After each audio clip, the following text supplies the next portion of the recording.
mendengarkan podcast ini. Pernahkah saudara berpikir gaya hidup yang bagaimana yang ditunjukkan oleh Tuhan Yesus yang harus diteladani oleh kita seandainya Tuhan Yesus hidup sekarang ini dengan tubuh daging seperti kita? Ini bukan perkara sederhana, ini persoalan sangat penting yang harus kita perkarakan. Kita harus menemukan jawaban dari pertanyaan tersebut. Sebab kalau kita tidak menemukannya, berarti kita tidak mengerti, kita telah sesat. Dalam hal ini hendaknya kita tidak berpikir bahwa kalau kita sudah pergi ke gereja, bertemu dengan rohaniwan atau pendeta, berarti kita telah menemukan perwakilan Tuhan. Firman Tuhan mengatakan bahwa ada pelayan-pelayan Tuhan palsu, pengerja-pengerja palsu, nabi-nabi palsu, rasul-rasul palsu. Seperti iblis dapat menyamar sebagai malaikat terang.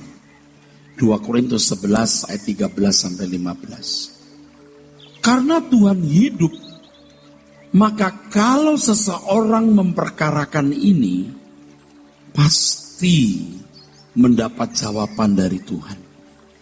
Kalau saudara memperkarakan ini, saudara pasti mendapat jawaban dari Tuhan. Tuhan, kalau engkau hadir dengan tubuh daging seperti 2000 tahun yang lalu, apa yang engkau khotbahkan di mimbar-mimbar gereja?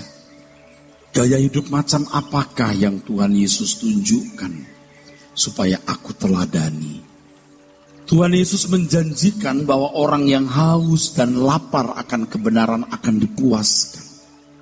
Matius 5 ayat 6. Haus dan lapar akan kebenaran artinya sangat mengingini kebenaran, sangat mengingini Tuhan dan kerajaannya. Faktanya hari ini saudara, sangat sedikit orang yang benar-benar haus dan lapar akan kebenaran. Sebab kehausan jiwanya telah rusak, ditujukan kepada perkara-perkara dunia.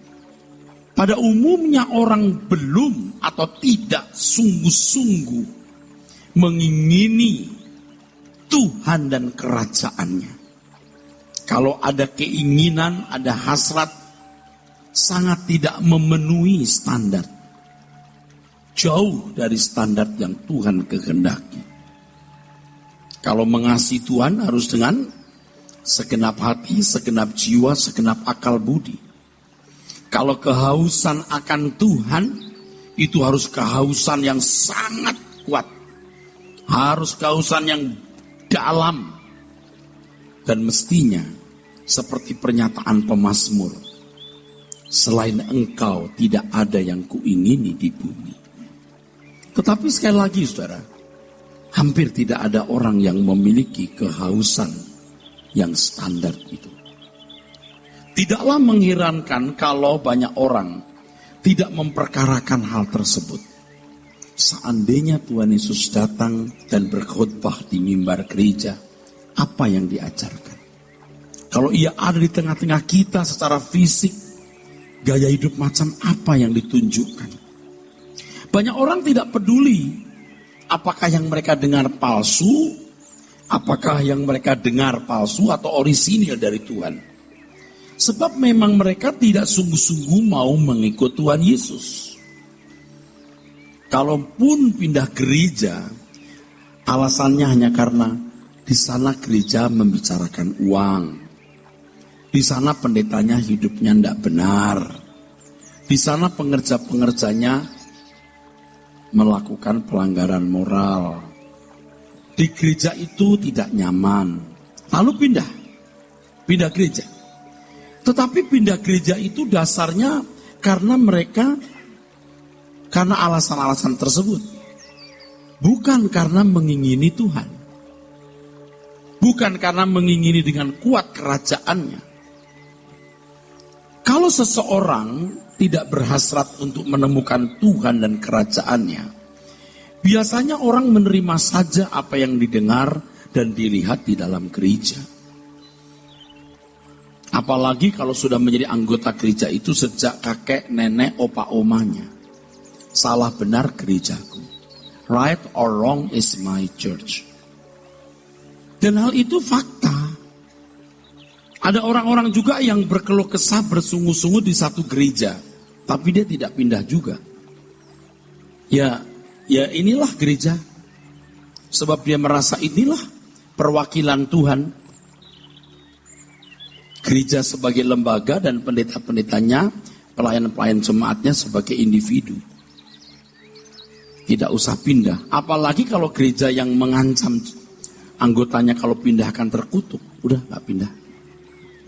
Ajarannya mau benar mau tidak, nggak usah pindah. Dan saya mau beri catatan kalau sampai pendeta mengancam begitu, itu sudah pasti bukan pendeta benar, pasti salah. Kalau orang sungguh-sungguh mau mencari Tuhan, begitu dia mendengar ketidakbenaran, mungkin sesaat dia bertahan di situ, melihat perkembangan, dan melihat pendeta yang dipandang tidak sesuai dengan Tuhan. Artinya gereja dan pendeta tidak mewakili Tuhan. Ia harus berani meninggalkannya. Tapi sekali lagi berdoa dulu minta hikmat Tuhan. Harus ditinggalkan. Sebaliknya kalau saudara mengetahui bahwa gereja itu sungguh-sungguh benar, pendeta itu juga benar walaupun belum sempurna, tapi terus mengalami proses perubahan, harus didukung dengan segenap hidup. Menjadi bagian dari pejuang-pejuang untuk pekerjaan Tuhan. Harus didukung. Jadi kalau memang gereja itu tidak benar, pendetanya pun dirasa tidak mewakili Tuhan, tinggalkan gereja itu. Kita percaya Tuhan tidak meninggalkan gerejanya, saudaraku. Dia sudah berjanji menyertai orang percaya sampai kesudahan zaman. Ini berarti pasti ada kehadiran Tuhan di tengah-tengah umatnya melalui gereja secara institusi dan melalui orang-orang tertentu secara pribadi. Gereja sebagai lembaga dan pribadi-pribadi sebagai individu pasti dalam hal ini mewakili Tuhan. Yaitu mereka yang memang mewakili Tuhan. Ingat tadi sudah saya kemukakan, ada nabi palsu, rasul palsu, pengerja palsu. Pasti pendeta palsu dan gereja palsu juga ada. Tetapi ingat, selalu saja Tuhan memakai orang-orang tertentu yang berani membayar harga pengiringannya kepada Tuhan dengan benar.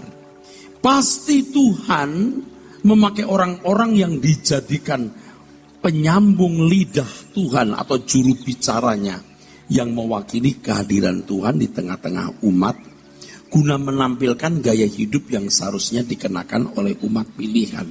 Selalu ada. Pasti Tuhan menyisakan. Jadi kalau saudara merasa bahwa disinilah Tuhan hadir, saudara diberkati, saudara didorong untuk menjadi anak Tuhan yang benar, tetaplah di sini dan belajarlah sungguh-sungguh. Tetapi kalau saudara merasa ini bukan gereja yang benar, pendetanya bukan wakil Tuhan yang benar, dengan tulus saya persilahkan saudara mencari gereja lain. Dengarkanlah pendeta tersebut dan berjuanglah dengan pendeta tersebut untuk pekerjaannya. Saya janji tidak mengutuki saudara. Oleh sebab itu hendaknya kita tidak mudah menerima apa yang kita dengar dan yang disajikan oleh siapapun, termasuk oleh saya. Jangan mudah, artinya harus selektif.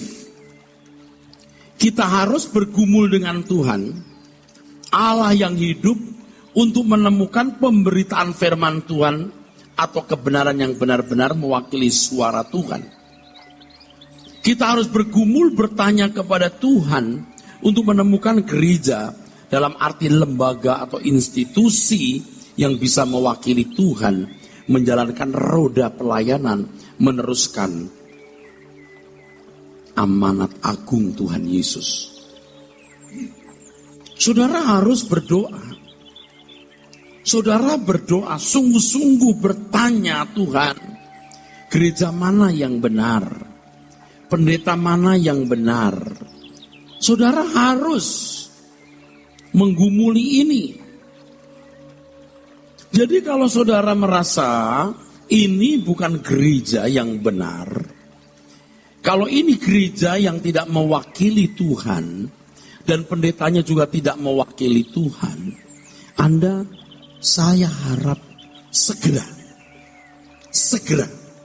cari gereja lain. Tetapi kalau saudara merasa ini gereja yang membuat saudara bertumbuh dalam arti benar ya, sungguh-sungguhlah belajar di sini. Saudara itu punya wilayah hidup hanya 3. Kalau lebih dari ini, Anda itu nggak beres. Dan bisa-bisa kemungkinan besar, atau saya bisa pastikan nggak masuk surga. 3 wilayah hidupmu itu 1, keluarga. Keluarga harus dibela.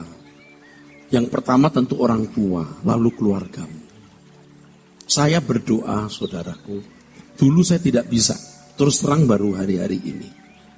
Kalau sampai keluargaku ada yang celaka, aku yang tanggung jawab. Kalau dulu saya tidak berpikir begitu. Habis istriku kemana, aku kemana, dia milih jalan sendiri. Tapi sekarang saya berkata, kalau sampai dia rusak, tidak rohani, dan lain sebagainya, aku yang bertanggung jawab. Anak-anakku, istriku harus ke surga bersamaku. Kalau tidak, aku yang bertanggung jawab. Jadi kalau mereka masih hidup, aku akan berjuang untuk bisa mengubah mereka.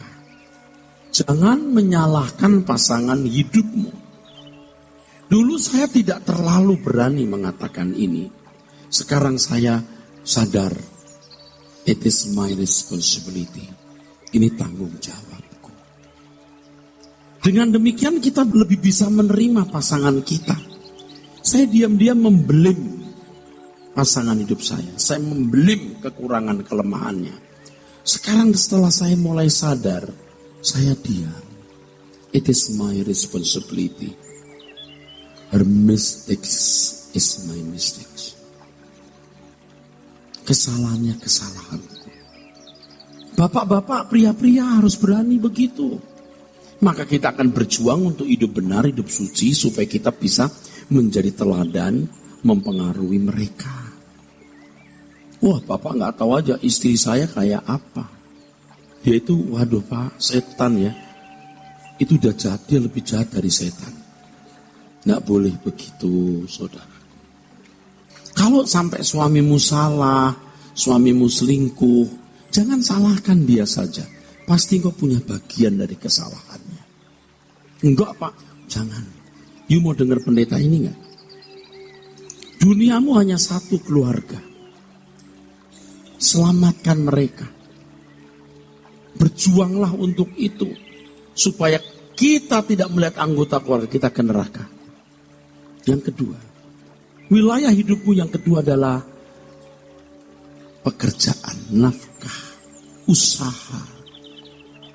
Supaya saudara bisa merawat orang tuamu, membalas kebaikan orang tuamu. Ingat, orang tua nomor 1. Yang ketiga, gereja. Apakah ada arisan, apakah ada pergaulan dengan teman-teman, boleh. Asal dia tidak merusak rumah tanggamu, atau kalau nggak berkaitan dengan rumah tangga, asal bisa mendatangkan uang.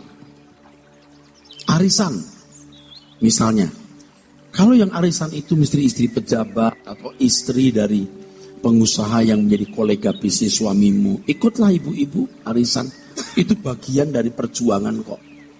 Tapi kalau cuma sosialita, ngapain kamu kumpul dengan orang-orang yang bakal masuk neraka?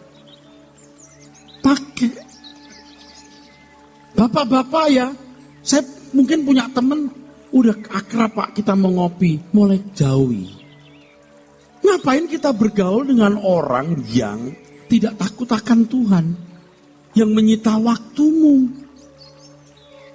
Kalau saudara percaya ini gereja, yang mewakili Tuhan. Di sini ada menu-menu yang memang disediakan untuk perubahan pendewasaan kita semua, supaya kita mengenakan kodrat ilahi.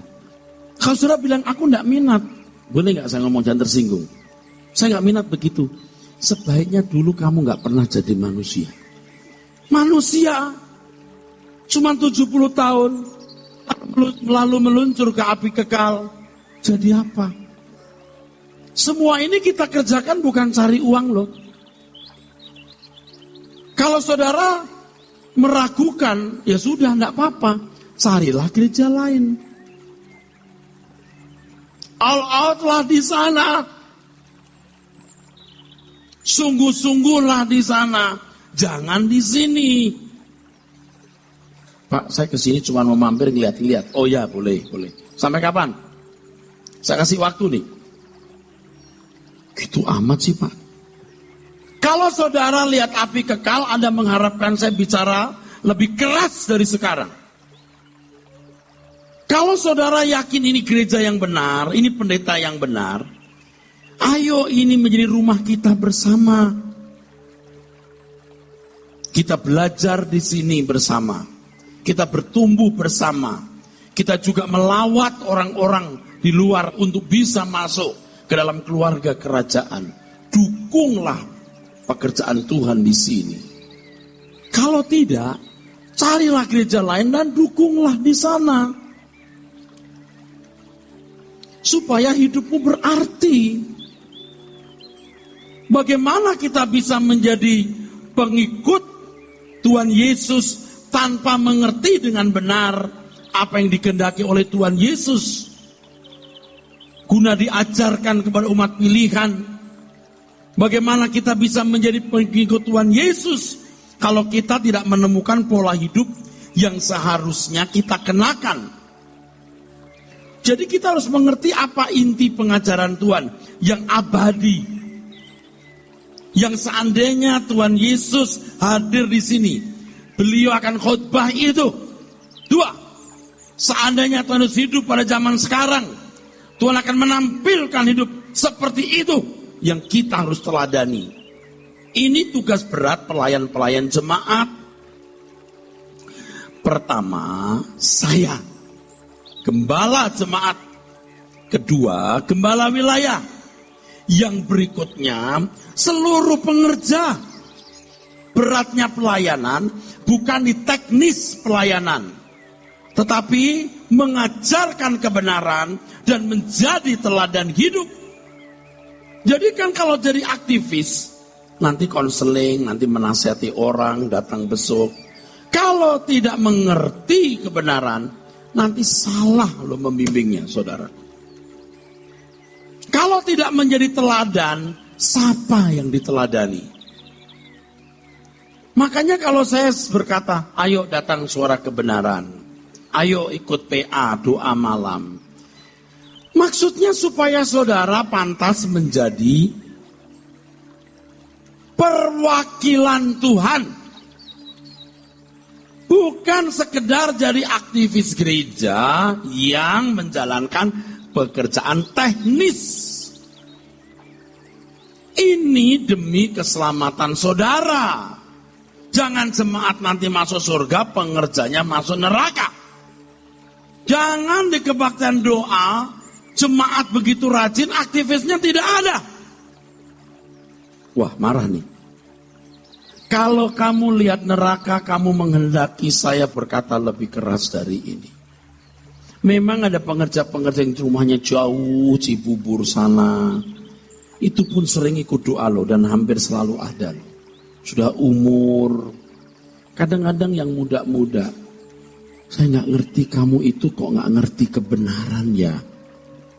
Ini pergumulan berat kita untuk mengenakan kodrat ilahi. Musim berganti musim. Orang datang silih berganti. Datang berlalu. Lalu di hati saya ada suara, kamu juga begitu. Datang dan berlalu. Ya, sebelum berlalu Tuhan, aku mau menemukan Engkau. Saya juga takut saudara, hidup sia-sia itu takut saya. Ingat, Urusanmu apa tadi? Keluarga, usaha, gereja. Sebanyak-banyaknya waktumu ke gereja. Kalau Anda nonton film karena mendampingi anak pergi dengan istri, bagus. Nonton TV di rumah mendampingi anak istri, bagus. Tapi kalau nonton cuma karena malas ke gereja, saya sarankan ya jangan tersinggung. Lebih baik kamu, emangnya kalau begitu masuk neraka Pak? Saudara, kalau nanti saudara di ruang ICCU sudah tinggal beberapa menit, you baru tahu betapa berharganya waktumu. Kenapa kita tidak berkiblat ke Tuhan? Urusanku rumah tangga, usaha, gereja. Orang Kristen harus mencari gereja yang mengajarkan dengan benar ajaran Tuhan. Dan pelayan-pelayan jemaat yang merubah terus hidup karena menjadi teladan menuju kesempurnaan. Ingat ya aktivis, jangan banyak bicara, gosip, ngomongin orang. Jangan membedakan orang kaya dan orang miskin. Memang orang kaya itu harus lebih dihormati, bukan karena dia kaya, karena sebagian mereka sakit jiwa. Orang kaya itu harus dihormati lebih dari orang miskin, jadi kita harus ada sedikit servis. Itu di mana-mana saudaraku, bukan. Kalau tersinggung, kaulah orangnya. Orang miskin juga harus tahu diri. Jangan, aduh mentang-mentang saya miskin nggak diperhatikan. Bukan mungkin karena nggak diperhatikan begitu banyaknya pelayanan. Sehingga kadang-kadang juga tidak tercover. Kan kalau orang kaya tersinggung, diem-diem kabur aja sudah. Kalau orang miskin tetap di situ tapi ngomel. Kamu itu udah miskin tapi nggak tahu diri. Dan saya kasih tahu ya, yang model kayak kamu itu, kamu miskin terus. Kamu gak bisa dipercaya jadi orang kaya. Mosok kita sudah khotbah seperti ini membedakan orang kaya miskin. Emangnya kita bisa dibayar orang? Dan macam-macam ya. Saya boleh ngomong gak? Kalau kamu hidupmu gak benar, kamu kasih uang gereja, haram loh uangmu. Emangnya kita butuh uangmu? Kita butuh hatimu. Memang gereja ini kalau bagi saudara yang merasa ini rumahnya, saudara itu kerjanya untuk Tuhan. Dan gereja ini rumahnya. You harus bela rumah ini. Saya juga bela loh. Apa saudara pikir saya terima perpuluhan? Saya nggak mau ngomong soal duit. Seakan-akan saya bisa sombong. Enggak. Saya itu betul-betul mau ke surga saudaraku. Mau berkenan di hadapan Tuhan. Saya juga takut kalau saya bikin salah. Nah, dari yang saya pahami, saya kan juga berjalan dengan Tuhan, saudara. Kalau Tuhan Yesus hadir, dia pasti beliau yang mulia Tuhan yang kita cintai pasti berbicara sekitar ini. Yang pertama kesucian. Bagaimana hidup saudara tidak bercacat, tidak bercela. Bagaimana saudara hidup suci, dikembalikan ke rancangan semula. Pasti, pertama yang Tuhan bicarakan kesucian yang sempurna, di mana orang percaya dimotivasi untuk memahami dan mengalami proses dikembalikan ke rancangan semula Allah. Sempurna seperti Bapa. Aku teladanmu, kata Tuhan. Pasti itu yang pertama. Yang kedua, pasti Tuhan mengarahkan kita ke langit baru, bumi baru. Kumpulkan harta di surga, bukan di bumi. Masih nekat? Selamat jalan. Kok bukan di sini? Saking stresnya. Saya itu sudah lihat gejala-gejala orang yang nanti akan ditolak Tuhan. Di antaranya itu saudara di sini loh. Anda itu tidak menghormati Tuhan secara pantas. Anda jangan pikir saya itu mengingini saudara supaya jadi aktivis, supaya bantu saya, kasih saya duit. Kamu itu miskin, kamu itu miskin. Otakmu itu miskin. Jangan dompetmu tebal, otakmu tipis. Hatimu tipis, dompetmu tebal. Mestinya dompetmu tebal, otakmu juga tebal. Saya juga nggak mau Otakmu tebal, dapatmu tipis. Kesucian. Yang kedua, langit baru, bumi baru. Ini surga. Samayim. Lalu tanggung jawab. Kesucian itu tidak bisa dirajut dalam 1 hari. 1 bulan tidak cukup, setahun tidak cukup, 5 tahun kurang, 10 tahun juga belum memenuhi. Saat ke saat. Saudara itu ya, kalau ibarat kuota, harus memenuhi kuota misalnya 33.000. Kelemahanmu apa? Kesombongan. Kuotanya 3.000 soal kesombongan. Kelemahanmu apa? Uang. Oke, 4.000. Seks 2.000 misalnya. Banyak, dan itu tiap hari ada pelajarannya. Satu persatu ada di benak Tuhan sampai memenuhi kuota itu. Jadi kalau ibarat kuota ya, nggak bisa brek langsung 30.000, nggak bisa. Jadi betapa berharganya waktu itu. Kalau Tuhan di sini hadir, dia berkhotbah, pasti orientasi yang pertama adalah kesucian. Bicara soal kesucian, jangan lalu Anda berkata, waduh, suci. Itu pikiranmu tuh, kamu tuh pasti primitif. Primitif dalam kerajaan surga. Kesucian itu memang makanan kita hari-hari, saudaraku. Kesucian itu makanan hidup kita hari-hari. Kenapa kita tidak berjuang untuk itu? Terus terang ya, dulu juga saya nggak terlalu bergairah seperti hari ini. Hari ini ya, anugerah Tuhan. Begitu melek mata, aduh Tuhan, aku tidak membuat salah apapun Tuhan. Bagaimana aku menyenangkan Engkau Tuhan. Saya rugi jadi pendeta tapi saya bisa ditolak Tuhan. Saya sibuk ngurusin jemaat. Sekarang ngurusi diri sendiri juga. Bagaimana aku bisa hidup benar. Yang kedua, Tuhan pasti mengarahkan ke langit baru, bumi baru. Kumpulkan harta di surga bukan di bumi. Di mana ada hartamu, di situ hatimu. Kolose 3:1-3. Pikirkan perkara yang di atas bukan di bumi. Kamu bukan berasal dari dunia. Kerajaanku bukan dari dunia. Kita keluargaan negara surga. Loh kok bisa loh hilang dari gereja itu bagaimana? Kok bisa loh hilang dari gereja? Kalau Tuhan Yesus datang ke dunia, artinya sekarang ini seandainya Tuhan datang, Tuhan bisa berkata, aku tidak pernah loh mengajarkan agama Kristen seperti ini. Yang kuajarkan bukan agama Kristen. Yang kuajarkan adalah hidupku. Sudah terlalu jauh standar hidup banyak orang Kristen yang tidak mengenal kebenaran. Lalu yang ketiga, tanggung jawab. Jaga pola makan yang baik, kuliah, sekolah yang baik, cari uang yang banyak. Bukan untuk dirimu, untuk Tuhan. Karena engkau sudah dibeli dengan harga yang lunas. Saya mau ngomong gini bukan minta duit saudara loh. Saya tersinggung loh. Wah sombong loh Pak. Enggak, aku terhina. Saya terhina kalau Anda pikir saya minta uang saudara. Sungguh, bukan sok. Dulu mungkin saya nggak merasa terhina. Karena saya juga nyari duit. Ini gereja Tuhan. Tidak akan mungkin bangkrut. Bangkrut pun nggak masalah. Orang saya nggak punya kepentingan. Kepentinganku melakukan pekerjaan Tuhan sebaik-baiknya.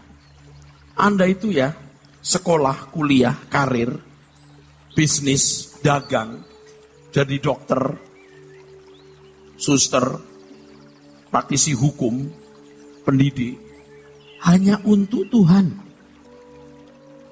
Hanya untuk Tuhan. Aku karyawannya Tuhan. Katakan amin. Aku hambanya Tuhan. Jadi semua kemampuanku, ku maksimalkan supaya aku efektif untuk Tuhan. Kalau saudara percaya ini gereja yang baik, yang benar. Kalau tidak, silahkan Anda ke gereja dan belalah gereja itu dengan segenap hatimu. Gereja manapun yang benar milik Tuhan, dukunglah itu rumahmu. Kalau sudah ngomong begini, saya nggak ngomong perpuluhan lagi, saudara. Segenap hidup kita milik Tuhan kok. Itu tanggung jawab.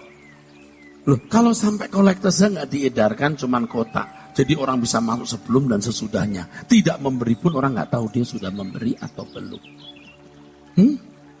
Kan so clear. Masa saudara masih curiga? Kalau saya berkata, saya tidak mengambil perpuluhan.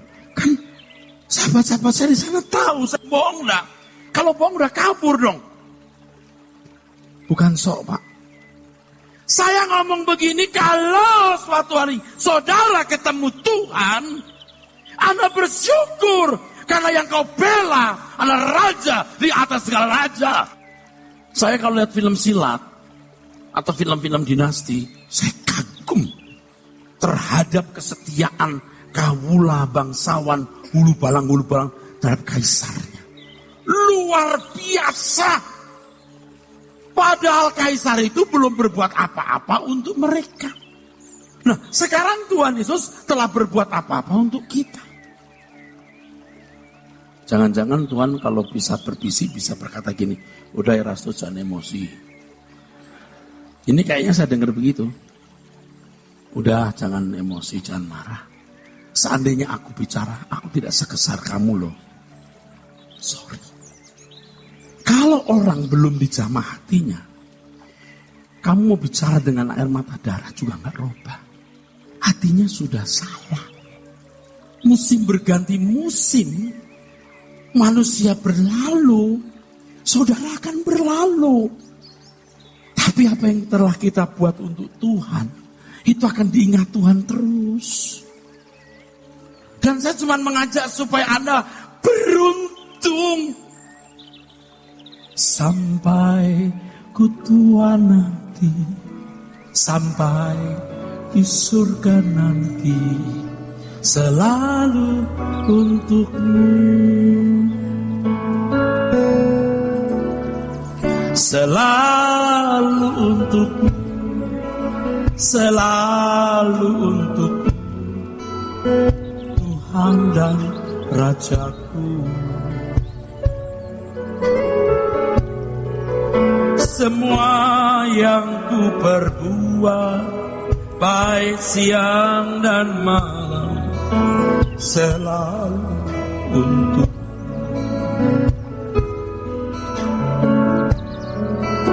segenap hidupku adalah milikmu. Untuk kemuliaan-Mu, sampai ku tua nanti, di surga nanti, selalu untuk-Mu. Sudah nyanyikan, selalu untuk-Mu Tuhan, selalu untuk-Mu. Amin Tuhan. Bapa di surga, maselohan repokot kinuna sasati,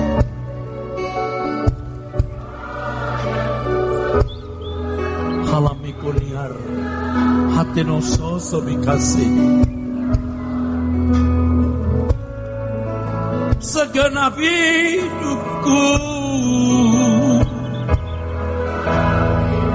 adalah milik-Mu Tuhan, untuk kemuliaan-Mu Tuhan.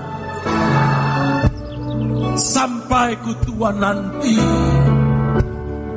sampai ku tua nanti, sampai di surga nanti, selalu untuk-Mu sampai ku tua nanti, sampai ku tua nanti, sampai di surga nanti, selalu untuk-Mu. Saudara, tolong ya, ini tidak bicara soal uang, soal hatimu. Soal hatimu. Tapi kalau hatimu sudah benar, Anda pasti mendukung pelayanan. Saudara mau diajak ke Samayim, Anda beli pakai uang 30 miliar bisa nggak? 30 triliun bisa nggak? 300 triliun bisa nggak? Nggak bisa. Tapi orang tuh seneng loh nyimpen di sana. Di tempat nggak jelas. Dibongkar sama Panama Papers. Baru kejot. Bukan money laundry. Ya terserah situ deh, saya nggak mau menghakimi. Langit baru, bumi baru. Perbuatanmu, hidupmu, tindakanmu tercatat. Jangan tersinggung, jangan marah. Aku ini orang tuamu loh. Orang tua rohani. Kalau bukan saya negor, saya mau tanya. Tukang sampah pinggir jalan negor saudara. Saya mesti negor. Jadi aktivis itu, jadi teladan, juga mesti pinter firman. Apalagi udah PDP, PDM, nggak ngerti firman. Jadi PPD aja sih. Ya Pak, tapi ngomongnya jangan di depan. Ini calon aktivis juga ada di sini. Supaya aktivis-aktivis yang tidak bertanggung jawab, you harus ganti yang baru. You are nothing, jangan merasa aku dibutuhkan. Buset, saya aja bisa nggak dibutuhkan, apalagi kamu. Kalau saya nggak benar, saya bisa didiskualifikasi sama Tuhan. Anda diajak agar hidup ini dijadikan persiapan menyongsong langit baru, bumi baru. Tuhan pasti mengarahkan kita menjadi sempurna, memiliki harta di surga, artinya diperkenan masuk kerajaan surga. Dan punya pengabdian kepada Tuhan. Yuk kita mencari gereja yang pasti direkomendasi oleh Tuhan Yesus. Bahwa pendeta dan aktivisnya dapat diteladani. Dan kalau Tuhan Yesus datang ke dunia pakai tubuh dan kayak kita, saya berharap Tuhan mau datang ke mimbar. Dan Tuhan berkata, itu mimbarku, bukan mimbarnya Erastus. Tapi kalau mimbar ini dipakai menyampaikan yang bukan firman, saya berkata, Tuhan mampirlah, berbicaralah Tuhan di mimbar. Enggak, itu mimbarmu. Kau pakai menyuarakan suaramu, bukan suaraku. Mari Tuhan mampir kami pelayan-pelayanmu. Tidak, kamu melayani perasaanmu dan egomu sendiri. Ngeri saudaraku, jangan sampai begitu. Terkait dengan hal ini, hendaknya kita tidak mudah percaya kalau ada pendeta yang dengan mudah mengaku selalu menerima visi dan pesan dari Tuhan. Bagaimana ia dapat memperoleh pesan dari Tuhan kalau khotbahnya saja tidak sesuai dengan nafas Alkitab? Kehidupan sehari-harinya pun dalam kemewahan. Mobilnya harga miliar-miliar. Punya range. Punya apartemen mewah. Sementara jemaat sekolah tidak bisa pun gak ditolong. Kalau ini pendeta ngomongnya kemakmuran duniawi, tidak memperhatikan orang miskin, khotbahnya berkat-berkat terus. Lalu ngaku mendapat pesan dari Tuhan. Tuhannya sopo? Tuhan yang mana yang kasih kamu visi? Lah ngomongmu aja gak sesuai Alkitab. Loh, saya bukan merasa paling benar. Saya pun juga bisa didiskualifikasi kalau saya salah. Makanya kita mau belajar terus supaya hidup benar. Nah kalau orang menyampaikan firman yang tekanannya berkat-berkat jasmani melulu, kemakmuran terus. Orang begini bilang, Tuhan Yesus mampirlah ke mimbar kami. Enggak, itu mimbarnya orang kemakmuran. Mimbarku kan serigala punya liang, burung punya sarang. Anak manusia tidak punya tempat meletakkan kepalanya. Mengapa orang tidak memperkarakan kalau Tuhan Yesus hidup pada zaman sekarang? Khotbahnya apa ya? Gaya hidupnya gimana ya? Ya ini, pasti ini. Gaya hidupnya ya ini. Saya belum sempurna tapi saya mau belajar berusaha berubah. Saya itu juga punya kepahitan saudaraku, tapi sekarang tidak boleh pahit terus. Ditinggalkan teman-teman saya saudara. Ada orang-orang yang meninggalkan saya. Baru-baru ini saya berkata kepada teman, seandainya dia masih ada di samping saya, ini ada proyek. Saya suruh dia yang menangani. Saya suruh dia ini. Tapi dia tidak ada, sayang. Tapi lebih disayangkan dia tidak melihat perubahan saya. Erastus hari ini bukan Erastus 10 tahun yang lalu. Bukan Erastus 5 tahun yang lalu. Bukan Erastus 3 tahun yang lalu. Bahkan bukan Erastus tahun lalu. Berbeda dengan Erastus 6 bulan yang lalu. Sudah bergerak dari 3 bulan yang lalu. Tidak boleh sama. Sayang kamu tidak melihat perubahanku. Kalau aku punya kekurangan dan kelemahan, itu bukan Erastus hari ini loh. Hari ini sudah mau terbang tinggi dan mengajak orang untuk terbang ke langit baru, bumi baru. Dulu saya kurang berani berkata ikuti teladanku. Sekarang saya berani. Saya berkata kepada teman sekitar saya, ikuti teladan. Orang tua harus berani berkata kepada anak-anak, ikuti teladanku. Tuhan Yesus berkata, kamu harus serupa dengan diriku. Tuhan Yesus naik ke surga. Paulus yang berkata, ikuti teladanku. Erastus sekarang menggantikan Paulus. Bersama dengan sahabat-sahabat. Menjadi surat yang terbuka. Lalu surat ini menulis surat juga. Anda jadi suratnya.